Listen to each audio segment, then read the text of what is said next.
Good evening. Welcome to South Asia Newsline. I'm Uzma Jafri. Here are the top stories we are tracking for you on Friday, the 16th of April. Indian Health Minister reviews situation at hospitals amid record surge in COVID-19 cases. US Secretary of State visits Kabul in show of support after Biden announces troop withdrawal. And residents suffer in Pakistan as inflation soars during Ramadan.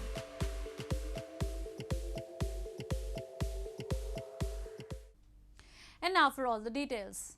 As COVID-19 cases surge in India, Health Minister Dr. Vardhan visited AIIMS at capital New Delhi to review healthcare facilities and scale up the efforts in fight against the second wave of the infection in the country. The visit came as concerns over shortage of beds and other medical facilities are rising in the country. India's Health Minister Dr. Vardhan on Friday visited AIIMS New Delhi to assess the COVID-19 situation and further scale up facilities amid the surge in virus cases. Speaking to the media after reviewing the situation at one of the country's biggest government hospitals, Vardhan said the government as of now is assessing what all things can be done to strengthen medical facilities in advance and that it has dedicated over 2 million beds for coronavirus patients.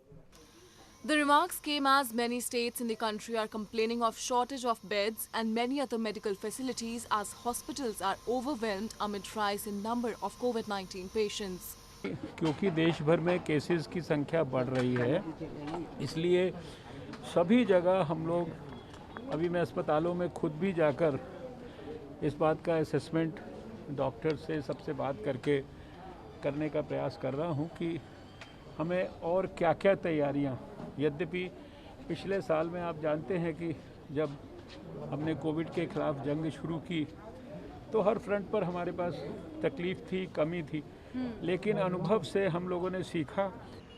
India as of Friday afternoon reported 217,353 new cases of COVID-19 and at least 1,185 associated deaths in the last 24 hours. Citing this situation, many states have imposed curfews and partial lockdowns, shutting non-essential services like malls, spas and gyms and public places like monuments. Maldives Foreign Minister Abdulla Shahid on Friday held talks with his Indian counterpart S. Jaishankar in New Delhi to boost bilateral ties.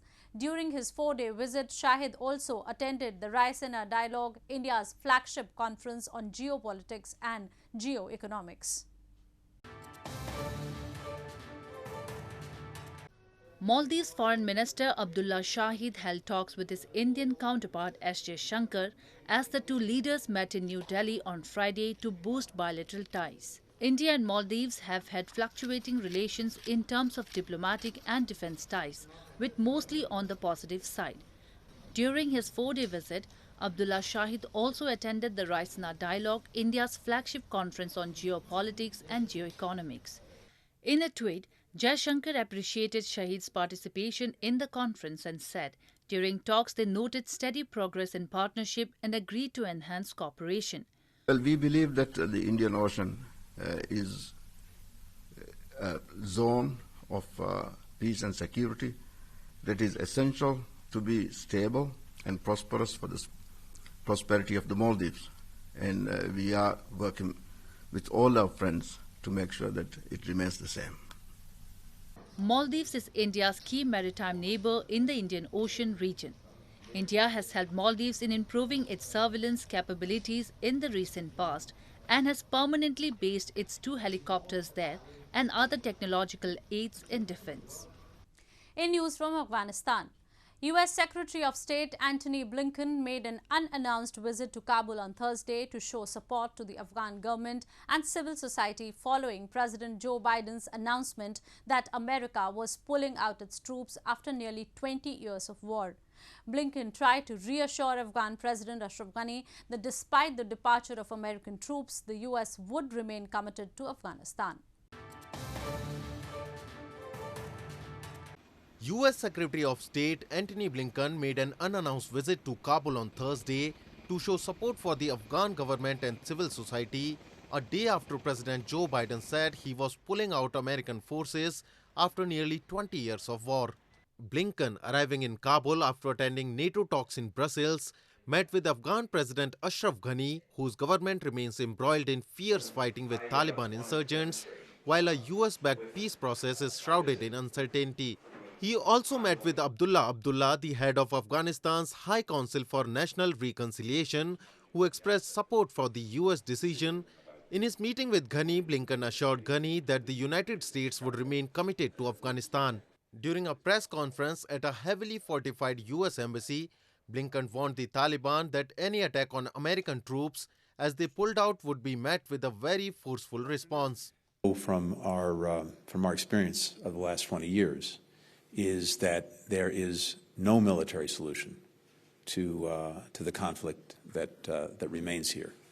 The only path forward to a durable, lasting, and just end to the conflict is through negotiation, is through a political agreement, and ultimately is through compromise.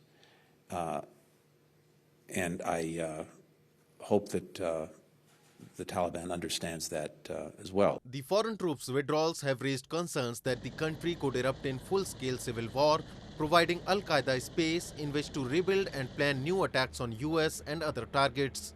Nor have the Taliban renounced their goal of reinstating Islamist rule, fueling fears they would reverse gains in women's rights, education, independent media and other areas if they return to power.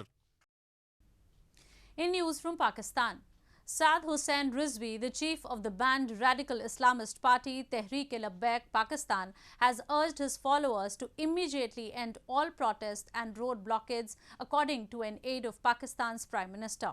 This came a day after government banned the group under the country's anti-terrorism laws following violent protests against Rizvi's arrest.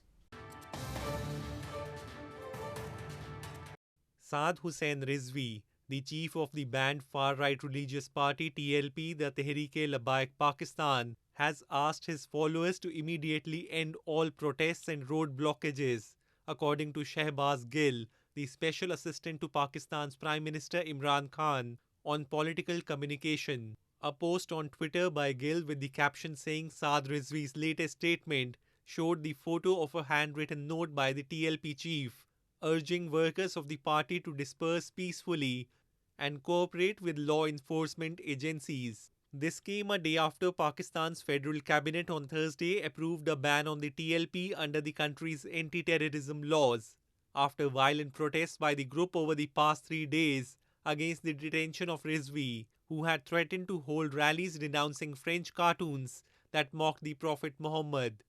The TLP had been demanding that the government expel the French ambassador and endorse a boycott of French products since last year. The Pakistani government is now set to move to Supreme Court for dissolution of the radical Islamist party.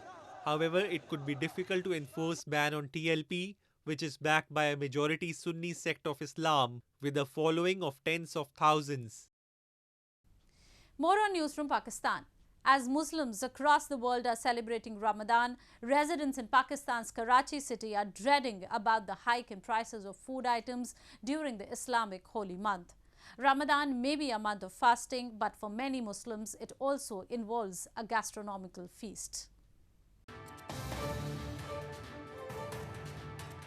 As Muslims across the world are undergoing rigorous fasting during the holy month of Ramadan, locals in Pakistan's Karachi city are dreading about spiraling food prices, which have made life difficult for the poor and the middle class alike.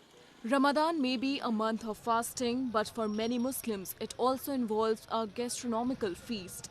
They said the prices should be anyway less in the Muslim majority country and demanded the government should provide relief to people who are already facing difficulties due to economic crisis amid the coronavirus pandemic. Ramzan का महीने में कम से कम जो खाने पीने की अशिया है इसकी थोड़ा सस्ता करे ताकि लोग जो है ना रोज़ा भी रखे और लोग किसी को मदद भी करे। इस साल में तो इस महंगाई के दौर में तो लोग बहुत परेशान हैं। हद से ज़्यादा महंगाई बिल्कुल काबू से बाहर है। देखिए बाकी मुल्कों में ये होता है कि रमज़ान के दिनों में जो है ना वो मुसलमानों के लिए खसूसी रियायत देते हैं, खसूसी डिस्काउंट देते हैं, लेकिन हमारे मुल्क में ये होता है कि जो मुनाफाखोर लोग हैं वो जो है डबल, हर चीज़ की डबल कीमत कर देते हैं। जैसा कि आप देख सकते हैं कि फ्रूट की कीमत डबल हो जाती है, केले 50 रुपये से 150 रुपये दर्जन चले जाते हैं, खरबूजे 100 रुपये से 300 रुपये दर्जन चले जाते हैं। Meanwhile, traders and small shop owners have also expressed opposition to time restrictions to operate, which are affecting their businesses. The Pakistani government has opted for what officials call smart lockdowns to stem the virus spread during Ramadan. In news from Sri Lanka, several opposition parties, civil society groups and labour unions filed petitions at the Supreme Court on Thursday, challenging the Sri Lankan government's proposed Port City Economic Commission bill on the Chinese-backed port city in capital Colombo, arguing it directly affects Sri Lanka's sovereignty. The cases are scheduled to be heard by the top court on Monday. The bill provides legal framework for setting up of special economic zone within the Colombo port city and proposes the establishment of a commission empowered to grant registrations, licenses, authorizations and other approvals to carry on businesses and other activities in the special economic zone. The port city was launched by Chinese President Xi Jinping during his state visit to the island nation in September 2014 during former President Mahinda Rajapaksa's second term in office. The Sri Lankan government has promised to expedite the project that it says would attract $15 billion in investments and emerge as leading business, retail, residential and tourist destination in South Asia. Moving on to news from Nepal. A stolen figure of Hindu gods Lakshmi and Narayan has returned to its home in Nepal. The idol was being worshipped at Patan's Patko toll till 1984 when the statue went missing. 6 years after its disappearance, the statue was sold at an auction and subsequently loaned to the Dallas Museum of Art in the United States. 2 years ago, an artist who was tracking stolen art of Nepal for a project found the statue at the museum through an image search, ultimately leading to its finding and return.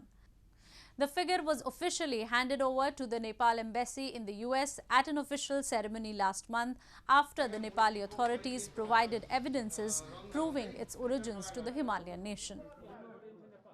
रहेको यो मूर्ति पनि हाम्रो MSc मार्फत दुईचोटी तीनचोटी चारचोटी हामीले वार्ता गरेका थियौं र वार्ता गरिसकेपछि त मूर्ति हो कि होइन भन्ने कुरा हामीले प्रमाणित गर्नुपर्ने हुन्छ प्रमाणित गर्नको लागि हामीसित रहेका डकुमेन्टहरु हामीले पेश गरेका थियौं डकुमेन्ट पेश गरिसकेपछि त्यो मूर्तिसित मेल खाइसकेपछि उहाँ जो जहाँ डालसमा रहेको त्यो म्युजियममा रहेको मूर्ति थियो नेपाललाई दिनको लागि चाहिँ अमेरिकी सरकार तयार भएपछि A non-governmental organization in India's Jammu and Kashmir organized a live calligraphy competition recently to provide a platform for calligraphy artists in the valley to showcase their talent. Around 14 young calligraphy artists participated in the event.